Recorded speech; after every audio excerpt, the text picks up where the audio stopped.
Students, तो आज हम पढ़ने वाले हैं बीकॉम सेकेंड ईयर का। जो हमारा सब्जेक्ट है वो है इनकम टैक्स। और इनकम टैक्स में हमारा टॉपिक क्या है? अन्य साधनों से आय, इनकम फ्रॉम अदर सोर्सेज। तो सबसे पहले हमने आपको इससे पहली वाली वीडियो में आय के स्रोत बताए थे। आय के स्रोत कितने होते हैं? 5 होते हैं। कौन आय के स्रोत कितने होते हैं? 5 होते हैं। कौन कौन से? पहला होता है इनकम फ्रॉम सैलरी। अगर कोई भी कर्मचारी हो, कोई भी हो, अगर वो काम कर रहा है और कार्य करने के बदले में उसको सैलरी प्राप्त हो रही हो तो वो किस में प्रयोग होगी? इनकम फ्रॉम सैलरी में। दूसरा है income from house property. Income from house property क्या होगा?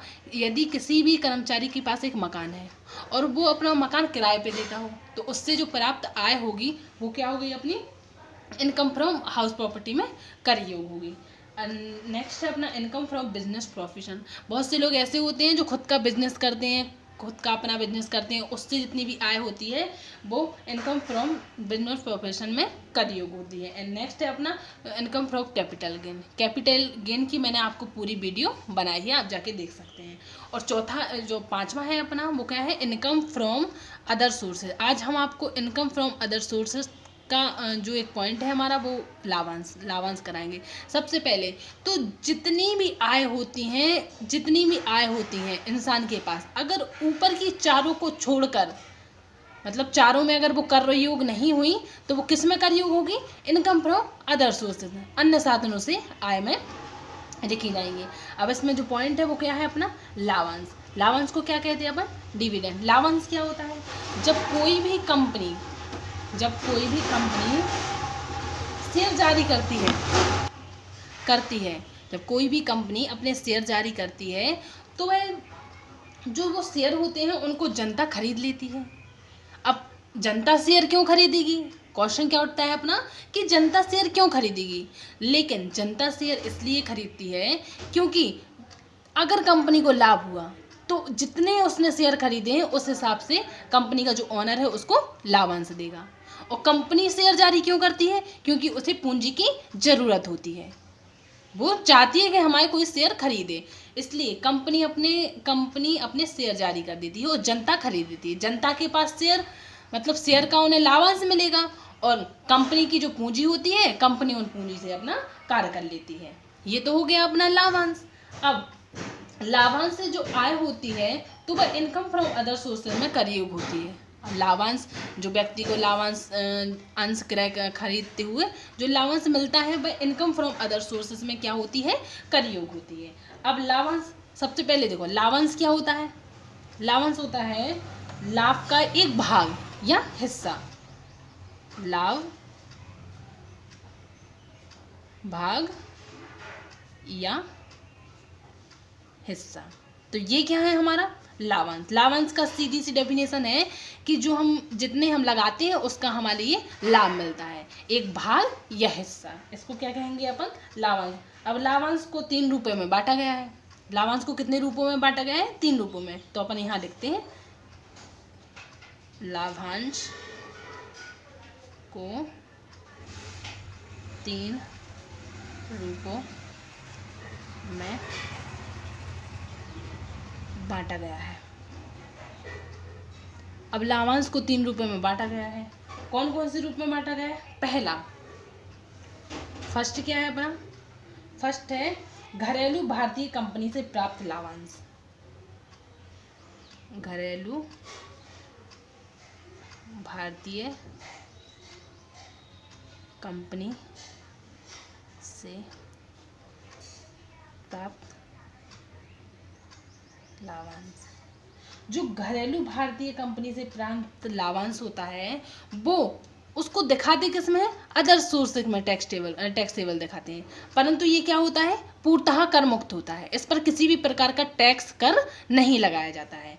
लेकिन दिखाया कैसे जाता है कि ये इनकम फ्रॉम अदर सोर्सेज में प्रयोग होता है, लेकिन ये नहीं होता है, ये एग्जेम्प्ट होता है, पूरा एग्जेम्प्ट होता है। यहाँ लिख देते हैं हम, एग्जेम्प्ट होता है मतलब पूरा कर मुक्त होता है। और जो हमारा दूसरा है वो क्या है? किसी भारतीय ट्रस्ट से लाभांश। किसी भारतीय ट्रस्ट से लाभांश। अब जो किसी भारतीय ट्रस्ट से जो लाभांश आता है वो कर योग होता है, मतलब टैक्सेबल होता है। एंड तीसरा अपना क्या है कि विदेशी कंपनी से प्राप्त लाभांश, विदेशी कंपनी से प्राप्त लाभांश। देखो जो विदेशी कंपनी होती है, विदेशी कंपनी से जो लाभांश प्राप्त होता है यह पूरी तरह एग्जेम्प्ट होता है, कर मुक्त होता है, इस पर किसी भी प्रकार का टैक्स नहीं लगाया जाता। तो ये याद रखना कि जो पहला वाला पॉइंट और तीसरा वाला पॉइंट ये दोनों पूर्णतः कर मुक्त होते हैं, लेकिन इसको इनकम फ्रॉम अदर सोर्सेज में दिखाया जाता है। तो ये कैसे होता है, एग्जेम्प्ट, एग्जेम्प्ट एग्जेम्प्ट होता है ना। इसके बाद अपन क्या पढ़ेंगे कि सबसे पहले तो ये तीनों आप लोग जितना लिखवाते जा रहे हैं उतना नोट कर लेना है ना। अब लाभांश के संबंध में कुछ महत्वपूर्ण बातें होती हैं तो अपन वो देखते हैं। ये हमारा कंप्लीट हो गया, लाभांश के संबंध में महत्वपूर्ण बातें। कुछ लाभांश के संबंध में महत्वपूर्ण बातें होती हैं जो कि ध्यान रखने योग्य होती हैं। तो पहली क्या है अपनी, पहला है लाभांश सदैव अंशों के अंकित मूल्य पर दिया जाता है। लाभांश किस पे दिया जाता है, सदैव अंकों के अंकित मूल्य पर, जो अंक होते हैं उनके अंकित मूल्य पर ही दिया जाता है। मतलब जितने परसेंट या जितने शेयर का अगर लाभांश मिल रहा है तो वो अंकित होना चाहिए। तो अपन सबसे पहले लिखते हैं लाभांश सदैव अंशों के अंकित मूल्य पर दिया जाता है। लाभांश सदैव अंशों के अंकित मूल्य पर दिया जाता है। दूसरा है अपना लाभांश पर आयकर का भुगतान किया जाता है। लाभांश पर किसका भुगतान किया जाता है, आयकर का। तो लाभांश पर आयकर का भुगतान किया जाता है। एंड नेक्स्ट अपना लाभांश किसी भी रूप में हो सकता है। लाभांश किसी भी रूप में हो सकता है।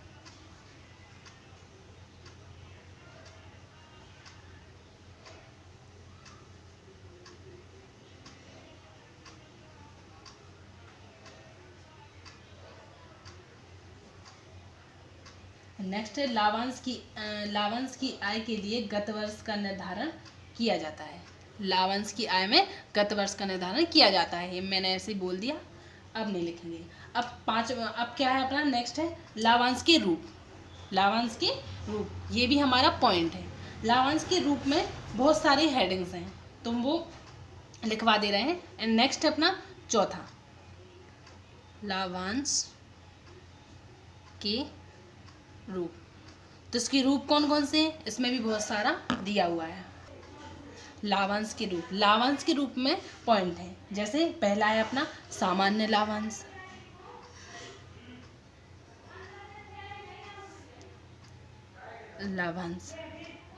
दूसरा है अपना माना गया लाभांश,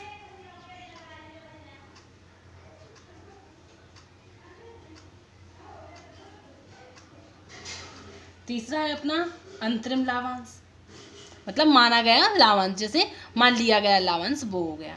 एंड पहला है सामान्य जो नॉर्मल लाभांश मिलता है, और तीसरा है अपना अंतरिम लाभांश।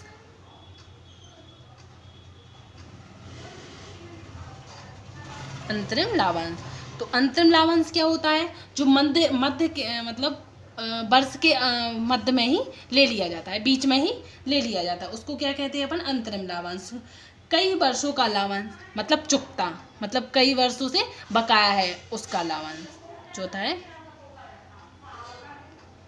कई वर्षों का लाभांश। नेक्स्ट पांचवा हमारा क्या है, विदेशी कंपनी से प्राप्त लाभांश। विदेशी से